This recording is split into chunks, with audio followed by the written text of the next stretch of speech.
en un an. Lecture du 27 février. Marc, chapitre 9, versets 1 à 29. Il leur dit encore, je vous le dis en vérité, quelques-uns de ceux qui sont ici ne mourront point, qu'ils n'aient vu le royaume de Dieu venir avec puissance.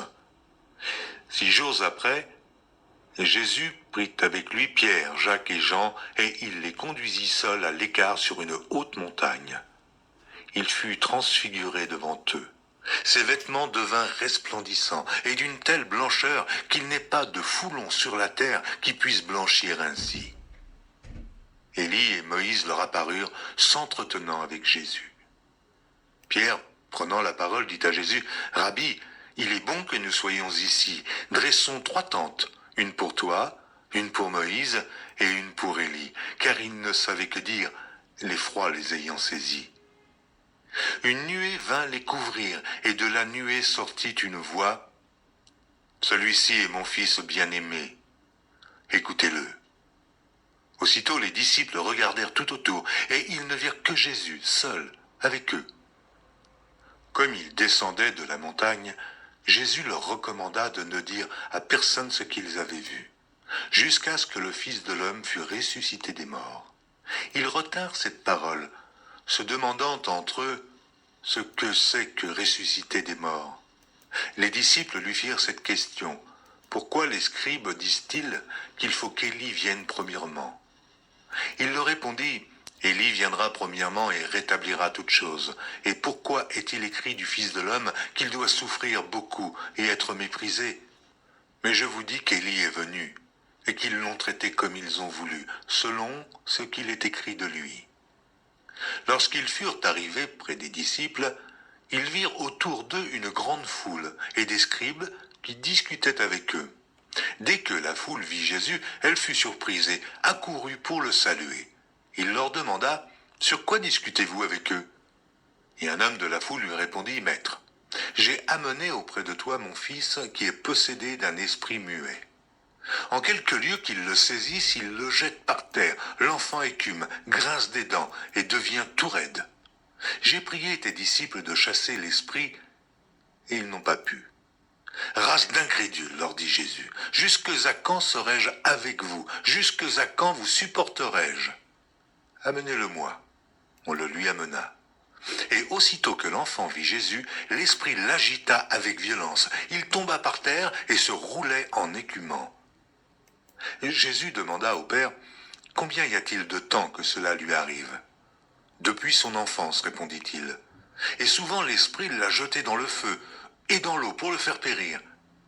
Mais si tu peux quelque chose, viens à notre secours, aie compassion de nous. » Jésus lui dit, « Si tu peux, mais tout est possible à celui qui croit. » Aussitôt le père et l'enfant s'écria, « Je crois, viens au secours de mon incrédulité. » Jésus, voyant accourir la foule, menaça l'esprit impur et lui dit, « Esprit muet et sourd, je te l'ordonne, sors de cet enfant et n'y entre plus. » Et il sortit en poussant des cris et en l'agitant avec une grande violence. L'enfant devint comme mort, de sorte que plusieurs disaient qu'il était mort. Mais Jésus, l'ayant pris par la main, le fit lever, et il se tint debout. Quand Jésus fut entré dans la maison, ses disciples lui demandèrent en particulier, « Pourquoi n'avons-nous pu chasser cet esprit ?» Et il leur dit, « Cette espèce-là ne peut sortir que par la prière. » Lévitique, chapitre 20, versets 22 à 27. Vous observerez toutes mes lois et toutes mes ordonnances, et vous les mettrez en pratique, afin que le pays où je vous mène pour vous y établir ne vous vomisse point. Vous ne suivrez point les usages des nations que je vais chasser devant vous, car elles ont fait toutes ces choses, et je les ai en abomination. Je vous ai dit, c'est vous qui posséderez leur pays. Je vous en donnerai la possession. C'est un pays où coule le lait et le miel. Je suis l'Éternel, votre Dieu, qui vous est séparé des peuples. Vous observerez la distinction entre les animaux purs et impurs, entre les oiseaux purs et impurs, afin de ne pas rendre vos personnes abominables par des animaux, par des oiseaux, par tous les reptiles de la terre, que je vous ai appris à distinguer comme impurs. Vous serez saints pour moi, car je suis saint, moi, l'Éternel. Je vous ai séparés des peuples, afin que vous soyez à moi.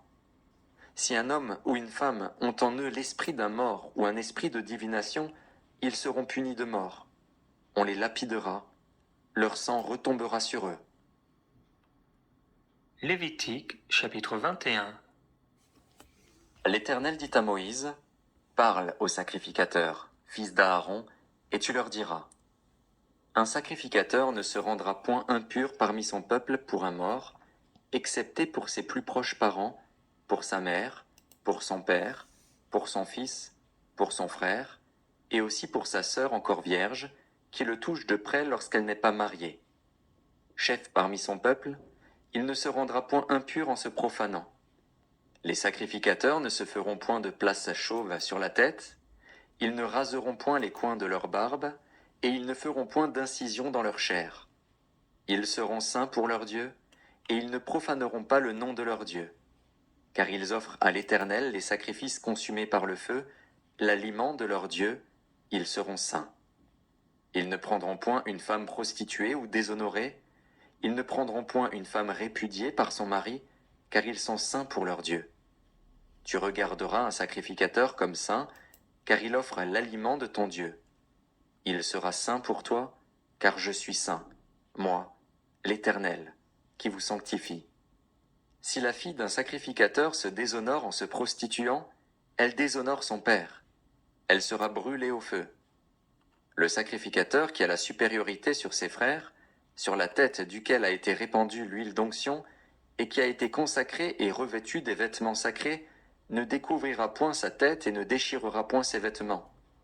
Il n'ira vers aucun mort, il ne se rendra point impur, ni pour son père, ni pour sa mère. Il ne sortira point du sanctuaire, et ne profanera point le sanctuaire de son Dieu. Car l'huile d'onction de son Dieu est une couronne sur lui. Je suis l'Éternel. Il prendra pour femme une vierge. Il ne prendra ni une veuve, ni une femme répudiée, ni une femme déshonorée ou prostituée, mais il prendra pour femme une vierge parmi son peuple. Il ne déshonorera point sa postérité parmi son peuple, car je suis l'Éternel, qui le sanctifie. L'Éternel parla à Moïse, et dit, « Parle à Aaron, et dis, tout homme de ta race et parmi tes descendants, qui aura un défaut corporel, ne s'approchera point pour offrir l'aliment de son Dieu. Tout homme qui aura un défaut corporel ne pourra s'approcher. Un homme aveugle, boiteux, ayant le nez camus ou un membre allongé, un homme ayant une fracture au pied ou à la main, un homme bossu ou grêle, ayant une tache à l'œil, la gale, une dartre ou les testicules écrasés. Tout homme de la race du sacrificateur Aaron, qui aura un défaut corporel, ne s'approchera point pour offrir à l'Éternel les sacrifices consumés par le feu. Il a un défaut corporel, il ne s'approchera point pour offrir l'aliment de son Dieu. Il pourra manger l'aliment de son Dieu, des choses très saintes et des choses saintes, mais il n'ira point vers le voile, et il ne s'approchera point de l'autel, car il a un défaut corporel. Il ne profanera point mes sanctuaires, car je suis l'Éternel, qui les sanctifie. C'est ainsi que parla Moïse à Aaron et à ses fils, et à tous les enfants d'Israël. Lévitique, chapitre 22, versets 1 à 16.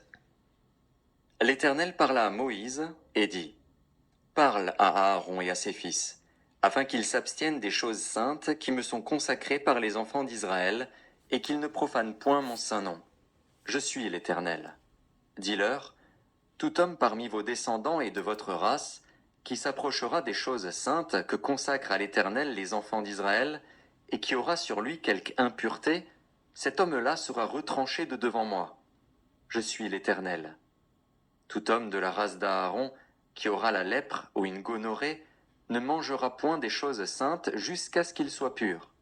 Il en sera de même pour celui qui touchera une personne souillée par le contact d'un cadavre, pour celui qui aura une pollution, pour celui qui touchera un reptile et en aura été souillé, ou un homme atteint d'une impureté quelconque et en aura été souillé. Celui qui touchera ces choses sera impur jusqu'au soir. Il ne mangera pas des choses saintes, mais il lavera son corps dans l'eau. Après le coucher du soleil, il sera pur, et il mangera ensuite des choses saintes, car c'est sa nourriture. Il ne mangera point d'une bête morte ou déchirée, afin de ne pas se souiller par elle. Je suis l'Éternel. Ils observeront mes commandements, de peur qu'ils ne portent la peine de leurs péchés et qu'ils ne meurent, pour avoir profané les choses saintes. Je suis l'Éternel, qui les sanctifie. Aucun étranger ne mangera des choses saintes. Celui qui demeure chez un sacrificateur et le mercenaire ne mangeront point des choses saintes. Mais un esclave acheté par le sacrificateur à prix d'argent pourra en manger, de même que celui qui est né dans sa maison. Ils mangeront de sa nourriture.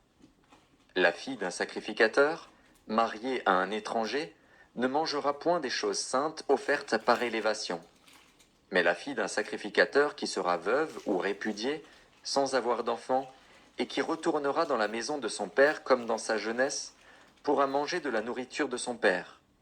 Aucun étranger n'en mangera.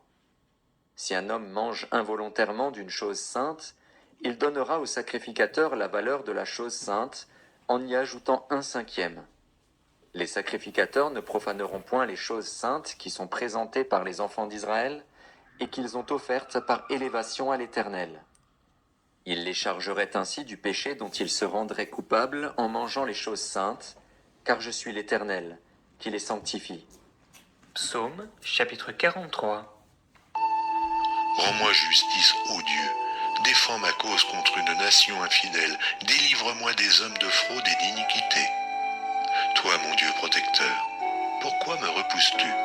Pourquoi dois-je marcher dans la tristesse, sous l'oppression de l'ennemi? Envoie ta lumière et ta fidélité, qu'elle me guide, qu'elle me conduise à la montagne sainte et à tes demeures. J'irai vers l'autel de Dieu, ma joie et mon allégresse, et je te célébrerai sur la harpe, ô Dieu, mon Dieu. Pourquoi t'as battu mon âme, et gémis-tu au-dedans de moi?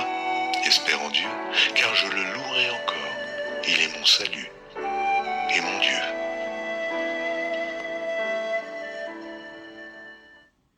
Proverbe chapitre 10, verset 18. Celui qui dissimule la haine a des lèvres menteuses, et celui qui répand la calomnie est un insensé.